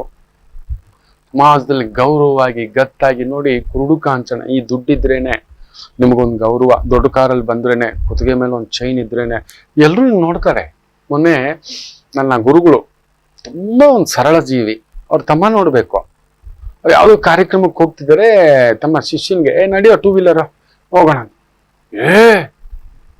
ಏನು ಅಣ್ಣಾಜಿ ನೀವು ಹಿಂಗ್ ಹೋಗೋದಾ, ನೀವು ಸುಮ್ಮನೆ ನೀವು ಅಂತ. ತಮ್ಮನೇ ದೊಡ್ಡ ಗಾಡಿ, ನೀನ್ ಕುತ್ಕೊಳ್ಳಿ ನೀವು. ಅವ್ರಿಗೇನೋ ಕಷ್ಟ, ಒದ್ದಾಟ, ಗಾಡಿ ಎಲ್ಲ ಆಕ್ಷನ್ ಆಗೋಯ್ತು, ಮನೆ ಆಕ್ಷನ್ ಆಗೋಯ್ತು, ವ್ಯವಹಾರ ಆಕ್ಷನ್ ಆಗೋಗೋಯ್ತು, ಏನೇನೋ ಆಗೋಗಿದೆ. ಆದ್ರೂ ಗುರುಗಳು ತಮ್ಮ ಸಮಚಿತ್ತದ ಸ್ಥಿರತ್ವ ಭಾವ, ಜಡತ್ವ ಬಿಡ, ಕೊಟ್ಟೋಳ್ದೇವಿ, ಕರ್ಕೊಂಡೋಳ್ದೇವಿ, ಮಾಡ್ಸೋಳ್ದೇವಿ, ನಾನು ಯಾಕೋ ಯೋಚನೆ ಮಾಡ್ಲಿ ಅಂತ ಬಿಡ್ಲಿಲ್ಲ. ಆಯ್ತಾ ನಿಮ್ಮನ್ನ ಹೆಂಗೆಂಗೋ ನೋಡೋ ಆಗಿಲ್ಲ. ತನ್ನ ಕುತ್ತಿಗೆಯಲ್ಲಿ ಇದ್ದಿದ್ದು ಚೈನ್ ಹಾಕ್ತಾನೆ, ತನ್ನ ಕೈಯಲ್ಲಿದ್ದು ಬ್ರೇಸ್ಲೆಟ್, ನೀನ್ ಇನ್ಮೇಲೆ ಇದನ್ನ ಇಟ್ಕೋ ಅಣ್ಣ, ನೀವ್ ಹಿಂಗೆಲ್ಲ ಹೋಗೋದಂಗಿಲ್ಲ ಅಣ್ಣ ಅಂತೇಳಿ ಆ ರೇಷ್ಮೆ ಪಂಚೆ ತರಿಸಿ ಕಟ್ಸಿ ಏನ್ ಕದರಾಗಿ ಇವ್ರು ಬೇಡ, ನೀವು ಮಾತಾಡ್ಬಾರ್ದು, ನೀವು ನಿಮ್ಮನ್ನ ಹಂಗೆ ನೋಡ್ಬೇಕು, ದೇವರಾಗೆ ನೋಡ್ಬೇಕು, ಗುರುವಾಗೆ ನೋಡ್ಬೇಕು, ಅಧಿಕಾರಿಯಾಗಿರ್ಬೇಕು. ಅಷ್ಟು ಸ್ಥಾನ ಪಲ್ಲಟ ಆಗೋಯ್ತು ಅಂದ್ರೆ ಅದಕ್ಕಾಗೋ ಅವಮಾನ ಬೇರೆ. ನೀವು ಸುಮ್ಮನಿರಿ, ನೀವು ದೇವಿ ಪುತ್ರರು, ನೀವ್ ಹಿಂಗ್ ಹೋಗೋದಾ? ಹಾಗೇ ನೋಡ್ತಿದ್ದೆ, ಕಣ್ ತುಂಬಾ ನೀರು. ಕೆಲವೊಂದು ಹೇಳೋಕ್ಕಾಗಲ್ಲ ಮಕ್ಕಳೇ, ಕೆಲವೊಂದು ನಿಜವೇ ಅದಾಗುತ್ತೆ, ಕೆಲವ್ರಿಗೆ ಅದಾಗ್ಬಿಟ್ಟೆ ತಟ್ಕೊಳಕ್ಕಾಗಲ್ಲ, ಅದುವೇ ಭಯ. ಹೀಗೆ ಬದುಕ್ದವ್ರ ಗುರುಗಳೇ ನಾವು, ಕೊಡೋ ಕೈ ಗುರುಗಳೇ, 10 ಜನಕ್ಕೆ ಯಾವಾಗ್ಲೂ ಹಿಂಗ್ ಕೊಡ್ತಿದ್ದಂತ ಕೈ ಹಿಂಗ ಆಗ್ಬಿಡ್ತಲ್ಲ ಗುರುಗಳೇ, ನಾವು ಯಾವಾಗ್ಲೂ ಅದನ್ನೇ ಬಯಸೋದು. ಹೌದು, ಲಕ್ಷ್ಮೀ ರೂಪೇಣ ಸಂಸ್ಥಿತ ಅಂತ ಹೇಳ್ತಿರ್ತೇವೆ. ಯಾ ದೇವಿ ಸರ್ವಭೂತೇಷು, ಇಡೀ ಜಗತ್ತಿನ ಸಮಸ್ತ ಐಶ್ವರ್ಯಕ್ಕೂ ಆಕೆಯೇ ಅಧಿಕಾರಿಣಿ. ಆಕೆಯೇ ಆ ಒಂದು ಕಿರುಚೂಪಿನಲ್ಲಿ, ಆ ಕಿರುಗಣ್ಣಿನಲ್ಲಿ ನೋಡಿದ್ರೇನೆ ನಮಗೆ ಕೊಡೋದು. ಅದು ಬರೀ ಹಣವಷ್ಟು ಹಾಗೆ ನೋಡಿದ್ರೆ ಸಾಕಂತೆ, ಜಗತ್ತಿನ ಅತಿ ದೊಡ್ಡ ಶ್ರೀಮಂತಿಕೆ ಅನ್ನತಕ್ಕಂಥದ್ದು. ಅಂಥದ್ದಾಗಬಾರ್ದು ಗುರುಗಳೇ. ನಾವು ಆ ತರ ಬದುಕಿರ್ತಕ್ಕಂಥವ್ರು, ಅದೇ ತರದ ಒಂದು ವ್ಯವಸ್ಥೆ, ಆ ಒಂದು ವ್ಯಾಪಾರ ಈ ತರ ಕಟ್ಕೊಂಡಿರ್ತಕ್ಕಂಥವ್ರಿಗೆ ಒಂದು ಬಹು ವಿಶೇಷವಾಗಿರತಕ್ಕಂಥ ಸಂಕಲ್ಪ ಹೇಳ್ಕೊಡ್ತಾನೆ. ಯಾಕಂದ್ರೆ ವಿಜಯದಶಮಿ ನೀವು ಗೆಲ್ಲಬೇಕು. ಯಾಕೆ ಅವ್ರಿಗೆ ಮಾತ್ರ ಹೋಗುತ್ತೆ ಗುರುಗಳೇ, ಯಾಕೆ ಅವ್ರ ಹತ್ರನೇ ಲಕ್ಷ್ಮಿ ಇರುತ್ತೆ ಗುರುಗಳೇ? ಇದೇ ಸಾಮಾನ್ಯರು ನಾವು ಅನುಷ್ಠಾನ ತಗೊಂಡಿಲ್ಲ. ಸಾಮಾನ್ಯರಿಗೆ ಈ ಒಂದು ದೇವಿ ರಹಸ್ಯಗಳು ಗೊತ್ತಿಲ್ಲ. ಗುಹ್ಯ ಭಾಷೆ ಅಂತ ಹೇಳ್ತೇವೆ. ಎಲ್ರಿಗೂ ಕೊಡಲ್ಲ, ಎಲ್ರಿಗೂ ದಕ್ಕಲ್ಲ, ಮಾಡಲ್ಲ ರೀ. ನಿಜ ಹೇಳ್ತಾನೆ, ಮಾಡೋಲ್ಲ. ಹೇಳಿದ್ರೆ ಏನೋ 2 ದಿನ ಪೂಜೆ ಮಾಡ್ತಾರೆ. 2 ವಾರ ಹೋಗಿದೆ, ಡಾಕ್ಟ್ರು ಕೂಡ 2 ಅನಾಸಿನ್ ಟ್ಯಾಬ್ಲೆಟ್ ಒಂದು 10 ದಿನ ಹಾಕೊಳ್ಳಿ ಅಂದ್ರೆ 2 ದಿನಕ್ಕೆ ನಿಲ್ಸಿರ್ತಾರೆ. ಒಂದು ಲೋಷನ್ ಹಚ್ಕೊಳ್ರಿ, ಡೈಲಿ ತಲೆಗೆ ಈ ತರ ಹಚ್ಕೊಳ್ರಿ, ಈ ಅಂಜನ ಹಚ್ಕೊಳ್ರಿ, ಇಲ್ಲೊಂದು ಬೊಟ್ಟಿಡ್ರಿ, ಒಂದು 108 ದಿನ. ಇಲ್ಲವೇ ಇಲ್ಲ, ನಾನು ಮನೆಯಲ್ಲೇ ಇಲ್ಲ. ನಾನೇ ಹೇಳ್ತಿರ್ತೀನಿ, ಏನ್ರೋ ಹೆಣ್ಮಕ್ಳ ತಾಯಂದಿರ ಬೆಳ್ಳಂಬೆಳಿಗ್ಗೆ ಎದ್ದು ನಿಮ್ಮ ಮಕ್ಕಳು ನೋಡ್ದ ಅಂದ್ರೆ ಆಯ್ತು ಕಣ್ರು. ನಾ ಹೊರಗಡೆ ಬಂದ್ರೇನೆ ಈ ಕುಂಕುಮ ಇಲ್ಲದು ಹೊರಗಡೆ ಕೆಳಗಡೆ ಬರೋಲ್ಲ. ಎದ್ದ ತಕ್ಷಣ ಸ್ನಾನಂ ಆಗಿದ್ದ ತಕ್ಷಣ ಅರ್ಘ್ಯಂ, ಒಂದು ಧಾರಣಂ, ಅರ್ಘ್ಯಂ, ಸೂರ್ಯ ನಮಸ್ಕಾರ, ಆಮೇಲೆನೆ ಅನ್ನಪೂರ್ಣೇಶ್ವರಿ ಕೆಳಗಡೆ ಬರೋದು. ನಾನು ಅನ್ನಪೂರ್ಣೇಶ್ವರಿ ನೋಡ್ತೀನಿ ಅಷ್ಟೇ. ಹೊರಗಡೆ ಬಂದ್ ಮುಖನೂ ನೋಡಲ್ಲ. ಕೆಲವೊಂದ್ ಸಮಯ ಬೈತಾರೆ, ಏನ್ ಇಲ್ಲ ನನ್ನ ಮುಖ ನೀನಾಗ ನೋಡೋ ಆಗಿಲ್ಲ, ನಿನ್ ಮುಖಕ್ಕೂ ನಾನು ನೋಡೋ ಆಗಿಲ್ಲ, ಇರೋ ಸುಮ್ನೆ ನಿನ್ ಪಾಡಿಗೆ ಅಂತ ಒಂದು ಬಿಸಿ ನೀರು, ಒಂದ್ ಸ್ವಲ್ಪ ಉಪ್ಪು, ಲೈಮು ಇದೆಲ್ಲ ಹಾಕೊಂಡು ಗಟಗಟ ಅಂತ ಕೊಡೋದು ಬಹಿರ್ದಶೆ. ಇನ್ನೊಂದು ನಿಯಮಗಳು. ಆಮೇಲೆ ಕಾಣಿಸೋ ಆಗಿಲ್ಲ, ಗುರು ಹೀಗೆ ಕಾಣಬೇಕು, ಒಂದು ದೇವಿ ಹೀಗೆ ಕಾಣಬೇಕು, ಅದನ್ನೇ ಮಾಡಲ್ಲ. ಎಲ್ಲಿದ್ದ ಬರುತ್ತೆ ಆಕರ್ಷಣೆ? ತುಂಬಾ ಜನ ಹೇಳ್ತಾರೆ, ಗುರುಗಳೇ ನಮ್ಗೆ ನೋಡ್ತಿದ್ರೆ ಹಾಗೇ ಮಾಡ್ತಾ ಹೋಗ್ತೀವಿ ಗುರುಗಳೇ. ಅಮ್ಮ ಎದ್ದು ಬಂದಾಗ ಅನ್ಸುತ್ತೆ, ಅಮ್ಮನಿಗಿಂತ ಮೀರಿದಂತ ಪ್ರೀತಿ ತೋರಿಸ್ತೀರಿ, ಧೈರ್ಯ ಹೇಳ್ತೀರಿ. ಕಾರಣ ಬೆಳಿಗ್ಗೆ ಎದ್ದು ತಕ್ಷಣ ಆ ಅನುಷ್ಠಾನ, ನನ್ನ ಆಚಾರ್ಯರಿಂದ, ನನ್ನ ಗುರುಗಳಿಂದ, ನನ್ನ ಹಿರಿಯರಿಂದ ನನಗೆ ಬಂದಿರತಕ್ಕಂಥ ಆ ಸಂಕಲ್ಪಗಳು ಅಷ್ಟೇ ಮಕ್ಕಳೇ. ಮಾಡ್ಕೋತೀರಿ ಅಂತ ಅನ್ಕೋತೇನೆ. ಇದೂ ಕೂಡ ಅಷ್ಟೇ ಬಹು ವಿಶೇಷ. ನಿಜವಾಗ್ಲೂ ಹೇಳ್ತೇನೆ ಅಲ್ವಾ, ಕಡಿಮೆ ಅಂದರು ಬರಬೇಕಾದ ಹಣ, ಕೊಡಬೇಕಾದ ಹಣ ಕೊಡ್ಲಿಕ್ಕೆ ಆಗ್ತಿಲ್ಲ ಗುರುಗಳೇ. ನಮಗ್ ಬರ್ಬೇಕಾದ ಹಣನೂ ಬರ್ತಿಲ್ಲ ಗುರುಗಳೇ. ತುಂಬಾ ದೊಡ್ಡ ಅಮೌಂಟು. ಯಾವಾಗಲೂ ಎಲ್ಲಿ ಕ್ಯಾಶ್ ಬಾಕ್ಸ್ ಇದೆಯೋ ಅಲ್ಲಿಡಬೇಕು. ಇದನ್ನ ಒಂದು ವಿಶೇಷವಾಗಿರತಕ್ಕಂಥ ವಿಷ್ಣು ಶಂಖ, ಇದನ್ನ ಕೆಂಪು ವಸ್ತ್ರದಲ್ಲಿ ಕಟ್ಟಿ, ಅದಕ್ಕೊಂದು ಅರಿಶಿನ ಕುಂಕುಮ, ಪೂರ್ವಾಷಾಢ ನಕ್ಷತ್ರ, ಪೂರ್ವ ಪಾಲ್ಗುಣಿ ನಕ್ಷತ್ರ, ಭರಣಿ ನಕ್ಷತ್ರ, ಈ ಮೂರರಲ್ಲಿ ಯಾವುದಾದರೂ ನಕ್ಷತ್ರ ಇಲ್ಲ, ಅಕಸ್ಮಾತ್ ಈ ಮೂರು ನಕ್ಷತ್ರಗಳಲ್ಲಿ ಒಂದು ದಿನ ಶುಕ್ರವಾರ ಬಂದಿದ್ರೆ ಮಹಾ ಅದ್ಭುತ, ಅದರಲ್ಲಿ ಶುಕ್ಲ ಪಕ್ಷ ಬಂದಿದ್ರೆ ಇನ್ನೂ ಅದ್ಭುತ. ಶುಕ್ಲ ಪಕ್ಷ ಅಂದ್ರೆ ಅಮಾವಾಸ್ಯ ನಂತರ.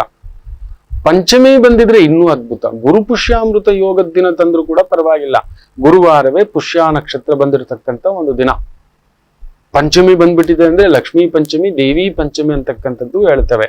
ಇಲ್ಲ ಸಪ್ತಮಿ ದಿನ ಆದರೂ ಸರಿ, ತೆಗೆದುಕೊಂಡು ಬಂದು ಇದನ್ನ ಕ್ಯಾಶ್ ಬಾಕ್ಸ್ ಅಲ್ಲಿ ಇಡಬೇಕು. ಇಡುವುದಕ್ಕೆ ಮೊದಲು ಕಡಿಮೆ ಎಂದರು 24 ಒಣಗಿದ ಖರ್ಜೂರ, 24 ಕವಡೆ, 24 ನಾಣ್ಯಗಳು, 24 ನೆನಪಿಟ್ಕೊಳ್ಳಿ. 2 ಅಂದ್ರೆ ಚಂದ್ರ, ಒಳಗಡೆ ಸಮುದ್ರ, ಹಾಲಿನ ಕ್ಷೀರ ಸಮುದ್ರ ಅಂತ ಹೇಳ್ತೇವೆ. 4 ರಾಹು ಕಡದಾಗಲೇ ಬಂದಿದ್ದು, ಆ ಒಂದು ಧನ್ವಂತರಿ ಹೊರಗಡೆ ಬಂದು ವಿಶೇಷವಾದಂತ ಅಮೃತ ಕೊಟ್ಟಿತ್ತು. ಅದಕ್ಕೆ ಮೊದಲು ಲಕ್ಷ್ಮಿ ಬಂದಿತ್ತು, ಐರಾವತ ಬಂದಿತ್ತು, ಉಚ್ಛ್ರೈಶವಸ್ಸು ಅನ್ನತಕ್ಕಂಥ ಕುದುರೆ ಬಂದಿತ್ತು, 1 2 ಹಲವಾರು ಗಂಧರ್ವ ಕನ್ಯರು ಬಂದಿತ್ತು. ಇದೆಲ್ಲ ಅಂಥದೊಂದರ ಪ್ರಾಪ್ತಿ, ವಿಶೇಷ ಧನ ಪ್ರಾಪ್ತಿ. ಇದನ್ನ ಪ್ರತಿ ಶುಕ್ರವಾರ ತೆಗೆದು ಪೂಜೆ ಮಾಡಬೇಕಾಗುತ್ತೆ. ಈ ಒಂದು ವಿಷ್ಣು ಶಂಖವನ್ನ ಕಂಪಲ್ಸರಿ ಒಂದು ಬೆಳ್ಳಿ ಬಟ್ಲಾದ್ರೆ ತುಂಬಾ ಒಳ್ಳೆಯದು, ಇದ್ರಲ್ಲಿ ಹಾಕಿ ಒಂದು 24 ನಾಣ್ಯ, 24 ಖರ್ಜೂರ ಕಂಪಲ್ಸರಿ, 24 ಕವಡೆ, ಶುದ್ಧ ಕವಡೆ ನೋಡ್ಕೊಳ್ಳಿ, ಟೊಳ್ಳು ಬಿದ್ದಿರಬಾರ್ದು, ಇಟ್ಟು ಪ್ರತಿ ಶುಕ್ರವಾರ ಆ ಖರ್ಜೂರ ತೆಗೆದು ಬಿಡಿ. ಅದ್ರಲ್ಲಿ ಸ್ವಲ್ಪ ಅಕ್ಕಿ ಇಟ್ಟಿದ್ರೆ ಇನ್ನೂ ಒಳ್ಳೇದು. ಪ್ರತಿ ಶುಕ್ರವಾರ ತೆಗೆದು ಪ್ರಸಾದ ಮಾಡಿ, ಬೆಳಗ್ಗೆ ಪ್ರಸಾದ ಮಾಡಿ, ಸಿಹಿ ಪ್ರಸಾದ ಮಾಡಿ, ಬೆಲ್ಲ ಹಾಕಿ ಕೊಬ್ಬರಿ ಹಾಕಿ ಪ್ರಸಾದ ಮಾಡಿ, ಅಮ್ಮನವ್ರ ಮುಂದುಗಡೆ, ಮನೆ ದೇವರ ಮುಂದುಗಡೆ ಇಟ್ಟು ಪೂಜೆ. ಈ ಒಂದು ಮಂತ್ರ ಹೇಳ್ಕೊಡ್ತೇನೆ. ಇದನ್ನ ಒಂದು 108 ದಿನ ಕಂಪಲ್ಸರಿ ಜಪ ಮಾಡಿ, ಪ್ರಾರ್ಥನೆ ಮಾಡಿ, ಪ್ರತಿ ಶುಕ್ರವಾರ ಒಂದು 5 ಜನ 6 ಜನ ಕುಮಾರಿಯರಿಗೆ, ಮದುವೆಯಾಗದ ಹೆಣ್ಣು ಮಕ್ಕಳನ್ನ ಕರೆದು ಅವ್ರಿಗೇನಾದ್ರು ಸಿಹಿ ಪ್ರಸಾದ, ಹೂ ಕೊಡೋದು, ಹಣ್ಣು ಕೊಡೋದು, ತಾಂಬೂಲ ಕೊಡೋದು, ಬಳೆ ಹಾಕ್ಸೋದು, ಕಾಲ್ಗೆಜ್ಜೆ ಕೊಡೋದು, ಅವ್ರ ಕೈ ತುಂಬಾ ಏನಾದ್ರೂ ಒಂದು, ನಿಮ್ ಶಕ್ತಿ ಏನೋ ಒಂದು ಕೊಡಿ, ಬಳೆ ಹಾಕ್ಸಿ, ಕೈ ತುಂಬಾ ನಾಣ್ಯಗಳನ್ನ ಕೊಡಿ, ನೀವು ಬೆಳ್ಳಿ ಕೊಡಿ, ಬಂಗಾರ ಕೊಡಿ, ಶಕ್ತಿ ಇದ್ದವರು ಅವರನ್ನ ಮನಸ್ಸಂತೃಪ್ತಿ ಪಡಿಸ್ತಕ್ಕಂಥದ್ದು ಒಂದು 5 ಇಲ್ಲ 6 ಜನ. ಕಡಿಮೆ ಅಂದರು 108 ದಿನ ಪೂಜೆ ಆಗಬೇಕು. ಲೀಸ್ಟ್ ಅಂದರು 42 ದಿನ ಜಪಿಸಿ ಸಿದ್ಧಿ ಮಾಡ್ಕೋತಕ್ಕಂಥದ್ದು ಆಗಬೇಕು. ಆಯ್ತಾ? ವಿಶೇಷವಾಗಿ ಮಂತ್ರ ಹೇಳ್ತೇನೆ. ಓಂ ಸರಸ್ವತಿ ಈಶ್ವರಿ ಭಗವತಿ ಮಾತಾ ಶ್ರೀಂ ಶ್ರೀಂ ಶ್ರೀಂ ಮಮ ಧನಂ ದೇಹಿ ದೇಹಿ ಫಟ್ ಸ್ವಾಹ. ಈ ಮಂತ್ರ ಜಪ ಮಾಡ್ಕೊಳ್ಳಿ. ಮೊದಲು ಕಡಿಮೆ ಅಂದ್ರು 108 ಬಾರಿ, 42 ದಿನ, 48 ದಿನ, 108 ದಿನ ಮಾಡಿ ಆಮೇಲೆ ಅದನ್ನ ಪ್ರತಿಷ್ಠಾಪನೆ ಮಾಡ್ಕೊಂಡ್ಬಿಡಿ ನಿಮ್ ಕ್ಯಾಶ್ ಬಾಕ್ಸ್ ಅಲ್ಲಿ. ಶುಕ್ರವಾರ ತೆಗೆದು ಒಂದ್ ಕಡಿಮೆ ಅಂದ್ರು 41 ಬಾರಿ ಈ ಮಂತ್ರ ಜಪವನ್ನ ಮಾಡ್ಕೊಳ್ಳಿ. ಇನ್ನೊಮ್ಮೆ ಹೇಳ್ತಾನೆ. ಓಂ ಸರಸ್ವತಿ ಈಶ್ವರಿ ಭಗವತಿ ಮಾತಾ ಶ್ರೀಂ ಶ್ರೀಂ ಶ್ರೀಂ ಮಮ ಧನಂ ದೇಹಿ ದೇಹಿ ಫಟ್ ಸ್ವಾಹ.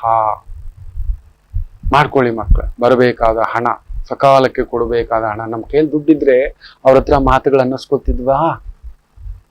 ನಮ್ಮ ಯೋಗ್ಯತೆ ಮೀರಿದಂತ ಕೆಲವು ವ್ಯಕ್ತಿಗಳು ನಮ್ಮನ್ನ ಬೇಜಾರ್ ಮಾಡ್ಕೋಬೇಡಿ. ನಮ್ಮ ಹೊಸಲು ಹೊರಗಡೆ ಏನ್ ಬಿಟ್ಟಿರ್ತೀವಲ್ಲ, ಹೌದು, ಅಲ್ಲಿಗೆ ನಿಂತುಕೊಳ್ಳಲು ಕೂಡ ಅರ್ಹತೆ ಇಲ್ಲದಂತ ಕೆಲವು ವ್ಯಕ್ತಿಗಳು ನಮ್ಮ ಜೀವನದಲ್ಲಿ ನಮ್ಮ ಕರ್ಮ, ವಿಹಿತ ಕರ್ಮ, ಅಹಿತ ಕರ್ಮ, ಸುಕರ್ಮ, ಪ್ರಾರಬ್ಧ ಕರ್ಮ, ಪುಣ್ಯ ಕರ್ಮ, ನಮ್ ಪ್ರಾರಬ್ಧ ಕರ್ಮ. ಅವನ್ ಬಂದು ನಿಂತ್ಕೊಂಡು ಮಾತಾಡ್ತಾನೆ, ಓಯ್ ಅಂತಾನೆ. ನಮ್ಮ ವಿದ್ಯೆ, ನಮ್ಮ ಗೌರವ, ನಮ್ಮ ಸಾಮರ್ಥ್ಯ ಏನು ಗೊತ್ತಾ? ಕಣ್ಣಲ್ಲಿ ನೀರಲ್ಲ ಅವತ್ತು ಸತ್ತೋಗೋಣ ಅನ್ಸ್ಬಿಟ್ಟಿರುತ್ತೆ ಎಷ್ಟೋ ಜನಕ್ಕೆ. ಇದು ಬದುಕಬೇಕಿತ್ತ ರಾಮ ಅಂತ, ಇದು ಬದುಕಬೇಕಿತ್ತ. ಮೋಸ ಮಾಡಿ ಬೇರೆ ಏನೋ ಲೆಕ್ಕಾಚಾರದಲ್ಲಿ ತಗೊಂಡು ಅನ್ನಿಸ್ಕೊಳ್ಳಿ, ಅದು ಬೇರೆ. ನ್ಯಾಯಬದ್ಧವಾಗಿ ಧರ್ಮಬದ್ಧವಾಗಿ ಮಾಡಿ ಏನೋ ಒಂದು ಲೆಕ್ಕಾಚಾರದಲ್ಲಿ ಅವ್ನು ಬಂದು ನಿಂತ್ಕೊಂಡು ನಮ್ಮ ಹತ್ರ ಇದ್ದಿದ್ರೆ ಅವನನ್ನ ಅಲ್ಲಿ ನಿಲ್ಲಿಸ್ಲಿಕ್ಕೂ ಬಿಡ್ತಿರ್ಲಿಲ್ಲ. ಒಳಗಡೆ ಕರೆದು ಫಲತಾಂಬೂಲ ತಗೊಂಡಿದ್ದೀನಯ್ಯ, ನಾನು ತಗೊಂಡಿದ್ದೀನಯ್ಯ, ತಗೊಳ್ಳಯ್ಯ, ಚೆನ್ನಾಗಿದೆ, ತಗೋ ಇನ್ನೂ ಒಂದು 10,000 ಅಂತಿಟ್ಟು ಅತಿಥಿ ದೇವೋ ಭವ, ಅತಿಥಿ ಪೂಜೆ ಮಾಡಿ ಕಳಿಸ್ತಿದ್ವಿ. ಇವತ್ತು ಬರೀ ಒಂದು ಯಕಶ್ಚಿತ್ ಧನ, ಯಕಶ್ಚಿತ್ ಯಾರ ಹತ್ರನೂ ನಿಲ್ಲಲ್ಲ ಲಕ್ಷ್ಮಿ. ಇವತ್ತು ನಿನ್ನೆ ಅವನ ಹತ್ರ, ಇವತ್ತು ನನ್ನ ಹತ್ರ, ನಾಳೆ ಇನ್ನೊಬ್ಬರ ಹತ್ರ ಹೋಗ್ತಾ ಇರುತ್ತೆ. ಅಧಿಕಾರವಾಗಲಿ, ಲಕ್ಷ್ಮಿ ಆಗಲಿ, ಸರಸ್ವತಿ ಒಂದು ಬಿಟ್ಟು ಶಕ್ತಿ ಕೂಡ ಅಷ್ಟೇ, ಎಲ್ಲ ಅಂಥದ್ದು ಆಗ್ಬಿಟ್ಟಿರುತ್ತೆ. ಈ ಮಂತ್ರ ಜಪಾನುಷ್ಠಾನ ಮಾಡಿಕೊಳ್ಳತಕ್ಕಂಥದ್ದು ಮಾಡ್ಕೊಳ್ಳಿ ಮಕ್ಕಳೇ. ಪರಮಂ ಪವಿತ್ರಂ, ಈ ವಿಜಯದಶಮಿಗೆ 3 ಮಂತ್ರಗಳ ಅನುಷ್ಠಾನ ಕೊಟ್ಟಿದ್ದಾನೆ. ಇದರಲ್ಲಿ ನಿಮಗೆ ಯಾವ್ದಾಗುತ್ತೋ, ಎಷ್ಟಾಗುತ್ತೋ ಆದಷ್ಟು ಯಾಕಂದ್ರೆ ಇವತ್ತು ನನ್ನ ಹತ್ರ ಬರೋ ಆ ಒಂದು ಟಾಪ್ 10 ಅಲ್ಲಿ 7 ಜನ ಈ ಸಮಸ್ಯೆಗಳೆಲ್ಲ ಇರುತ್ತೆ. ನನ್ಗೆ ಆ ಲಾಭ ಆಗ್ಲಿಲ್ಲ, ನನ್ಗೆ ಈ ಲಾಭ ಆಗ್ಲಿಲ್ಲ. ಅದಕ್ಕೆ ದಿನನಿತ್ಯದ ಲಾಭಕ್ಕೆ, ದಿನನಿತ್ಯದ ಕೈಂಕರ್ಯಕ್ಕೆ ಒಂದು ಮಂತ್ರ ಕೊಟ್ಟಿದ್ದಾನೆ. ಮೊಕದ್ದಮೆಗಳು ಮೋಸ ಹೋಗ್ಬಿಟ್ಟಿದ್ದಾವೆ ಗುರುಗಳೇ. ಮನುಷ್ಯ ಮೋಸ ಮಕ್ಕಳೇ. ನುಡಿಯುವುದೊಂದು, ನಡೆಯುವುದೊಂದು, ಅವನು ಮೋಸ ಗುರುಗಳೇ. ಇದ್ದು ಕೊಡ್ಲಿಲ್ಲ ಅಂತಾನೆ ಗುರುಗಳೇ. ನನ್ ಗುರುಗಳು ಅನುಭವಿಸಿರೋದು ನಾನು ನೋಡಿದ್ದೇನೆ. ಪಾಪ ಪುಣ್ಯಾತ್ಮ ಏನೇನ್ ಕೊಟ್ಟಿಲ್ಲ ಹೇಳಿ. ಇಲ್ಲೊಂದು 1000 ಮಂದಿಗೆ ಅನ್ನ ನೆರಳು ಅಂತ ವ್ಯಕ್ತಿ ಅವತ್ತು ಅಲ್ಲಿ ನಿಂತಾಗ ನಾನು ನಮ್ಮವರು ಎಲ್ಲ ನೋಡ್ತಿದ್ದೆ, ಅನುಭವಿಸ್ತೇನೆ ನಾನು ಕೂಡ ಅದ್ರಲ್ಲಿ 1%. ಬಟ್ ಆ ವ್ಯಕ್ತಿ ಯಾವತ್ತೂ ಇಲ್ಲ ಅಂದಿದ್ದಿಲ್ಲ. ಏನೇನು ಆಡ್ಬಿಟ್ಟಿದ್ದಾರೋ ಗೊತ್ತಿಲ್ಲ ಆ ವ್ಯಕ್ತಿಯನ್ನ. ಕಣ್ಣಲ್ಲಿ ನಾನು ಅಂದ್ಕೊಂಡೆ ಅವ್ರ ಬದಲು ನಾನು ತಿರ್ಕೊಂಡು ಹೋಗ್ಬಾರ್ದಿತ್ತಂತ. ಅವಾಗ ಅವ್ರು ನನಗ್ ಸಮಾಧಾನ ಮಾಡಿ, ನಿನಗೂ ಅಂದಿದ್ದಾರಲ್ವೇನೋ ಬಿಡೋ, ಯಾವುದೋ ಒಂದು ಪ್ರಾರಬ್ಧ ಕರ್ಮಗಳು ಆ ದೇವಿ ಮಾಡಿಸ್ಬಿಡ್ತು, ಒಳ್ಳೇದಾಗ್ಲಿ ಅಂತ ಹೋದ್ವಿ. ದೇವಿಗೆ ಇಷ್ಟ ಇಲ್ಲ ಕಲಿಯುಗ. ದೊರೆಯೇ ಸರಿ ಇಲ್ಲ, ದೊರೆಯನ್ನ ಆಯ್ಕೆ ಮಾಡದಂತ ನಾವು ಸರಿ ಇಲ್ಲ, ಮಾರ್ಗದರ್ಶನ ಮಾಡುವ ಗುರುವೇ ಸರಿ ಇಲ್ಲ. ಅವನಿಗೆ ಜಾತಿ ಭೂತ ಮೆಟ್ಕೊಂಡಿದೆ, ಧರ್ಮದ ಭೂತ ಮೆಟ್ಕೊಂಡಿದೆ, ಅದರ ಹೆಸರಿನಲ್ಲಿ ಲೆಕ್ಕಾಚಾರದಲ್ಲಿ ಕೂತು ಬಿಟ್ಟಿದ್ದಾನೆ. ಇನ್ನೇನೋ ಆಗುತ್ತೆ, ಕಲಿ ಪ್ರಭಾವ ಅನುಭವಿಸ್ಲೇಬೇಕು. ನಾನು ಯಾಕೆ ವ್ಯವಹಾರಕ್ಕೆ ಹೋಗ್ಬೇಕಿತ್ತು? 100 ಜನಕ್ಕೆ ಅನ್ನ ಇಡ್ತೀನಿ ಅಂತ ಹೇಳ್ಬಿಟ್ಟು ಒಂದು ವ್ಯವಹಾರ ಯಾಕೆ ಹೋಗ್ಬೇಕಿತ್ತು? ಅನುಭವಿಸ್ಬೇಕು, ಆ ಸ್ಥಾನ ಬಿಟ್ಬಿಡ್ಬೇಕಿತ್ತು. ಸರ್ವಸಂಗ ಪರಿತ್ಯಾಗಿಯಾಗಿ ನನಗೆ ಬಂದಿದ್ರಲ್ಲಿ ತೃಪ್ತಿ ನಾನು ಯಾಕೆ ಮಾಡ್ಬೇಕಿತ್ತು? ಯಾರೋ ಬರ್ತಾನೆ ಅಂತಕ್ಕಂಥದ್ದು. ಅದಕ್ಕೋಸ್ಕರ ಹೇಳ್ತಿದ್ದೇನೆ ಮಕ್ಕಳು, ಎಲ್ಲೋ ನಮ್ಮನ್ನ ದಾರಿ ತಪ್ಪಿಸಿ ನಮ್ಮ ಪ್ರಾರಬ್ಧ ಕರ್ಮ, ಪುಣ್ಯ ಕೆಲಸ, ಪ್ರಾರಬ್ಧ ಕರ್ಮ ನಮ್ಮನ್ನ ಯಾರೋ ಒಂದು ತಪ್ಪಾದ ವ್ಯಕ್ತಿಗಳು, ತಪ್ಪಾದ ವ್ಯವಹಾರ, ತಪ್ಪಾದ ವ್ಯಾಪಾರ, ತಪ್ಪಾದ ಲೆಕ್ಕಾಚಾರ ಈ ಥರದ್ದು ಮಾಡಿಸಿ ನೋವು, ಮೊಕದ್ದಮೆ, ಇನ್ನೊಂದು. ಇದಕ್ಕೋಸ್ಕರ ಈ ವಿಜಯದಶಮಿಗೆ ಇಷ್ಟನ್ನು ಕೊಟ್ಟಿದ್ದಾನೆ. ಮಾಡ್ಕೋತೀರಿ ಅಂತ ಅನ್ಕೋತೇನೆ. ಎಲ್ಲರಿಗೂ ಒಳ್ಳೆಯದಾಗ್ಲಿ. ಈ ವಿಜಯದಶಮಿ ಇನ್ನು ಮೇಲೆ ನಿಮಗೆ ಸದಾ ವಿಜಯವಿರಲಿ ಅಂತ ಆ ನನ್ನ ತಾಯಿ ಹತ್ರ, ಜಗನ್ಮಾತೆ ಹತ್ರ, ನನ್ನ ಜಯವೆಲ್ಲ ನಿಮ್ಮದು, ನನ್ನ ವಿಜಯವೆಲ್ಲ ನಿಮ್ಮದು, ನನ್ನ ಜ್ಞಾನವೆಲ್ಲ ನಿಮ್ಮದು, ನನ್ನ ಧನವೆಲ್ಲವೂ ನಿಮ್ಮದು, ನನ್ನ ಧ್ಯಾನ ಶಕ್ತಿಯೆಲ್ಲ ನಿಮ್ಮದು, ನನ್ನ ಸುಜ್ಞಾನ ಶಕ್ತಿಯೆಲ್ಲ ನಿಮ್ಮದು. ನಿಮ್ಮ ಪ್ರೀತಿ ಮಾತ್ರ ನನ್ನದು. ಅಷ್ಟು ಸಾಕು ನನಗೆ. ನೀವಿದ್ದೀರಿ, ನಿಮಗೆ ಮೀರಿದ ತಾಯಿ ವಾಗ್ದೇವಿ ಸರಸ್ವತಿ ಇದ್ದಾರೆ, ಕಾಳಿಯಮ್ಮ ಇದೆ, ನನ್ನ ಜ್ಞಾನಗಂಗಾ ಕ್ಷೇತ್ರ ಇದೆ. ಏನ್ ಬೇಕು ಮಕ್ಕಳೇ? ಸದಾ ಗೆಲುವು ನಿಮಗಿರಲಿ, ಒಳ್ಳೇದಾಗಲಿ. ನನ್ನ ಗೆಲುವೆಲ್ಲ ನಿಮಗಿರಲಿ, ನಿಮ್ಮ ಸೋಲೆಲ್ಲ ನನಗಿರಲಿ, ನಿಮ್ಮ ನೋವೆಲ್ಲ ನಾನು ತಗೋತೇನೆ, ಪರವಾಗಿಲ್ಲ, ತೊಂದರೆ ಇಲ್ಲ, ಏನೂ ಆಗೋಲ್ಲ. ನಮಗ್ ತಡ್ಕೊಳ್ಳೋ ಶಕ್ತಿ ಇದೆ. ಅಮ್ಮ ಇದ್ದಾಳೆ, ನಿಮಗಾಗೋಲ್ಲ. ಅಮ್ಮನ ಶಕ್ತಿ ನಿಮಗ್ ಗೊತ್ತಿಲ್ಲ. ನಿಮ್ಮ ನೋವು ಅಮ್ಮನ ಹತ್ರ ತಗೊಂಡು ಹೋಗೋದು ನಮ್ಮ ಕರ್ತವ್ಯ. ಈ ಸಂಕಲ್ಪಗಳು ಏನ್ ತಿಳಿಸ್ಕೊಟ್ಟಿದ್ದಾನಲ್ಲ, ಎಷ್ಟಾಗುತ್ತೋ ಯಾರಿಗಾಗುತ್ತೋ ಅದನ್ನ ಮಾಡಿ. ಆಯ್ತು, ಒಳ್ಳೆಯದಾಗಲಿ. ಮಾತೃದೇವೋ ಭವ.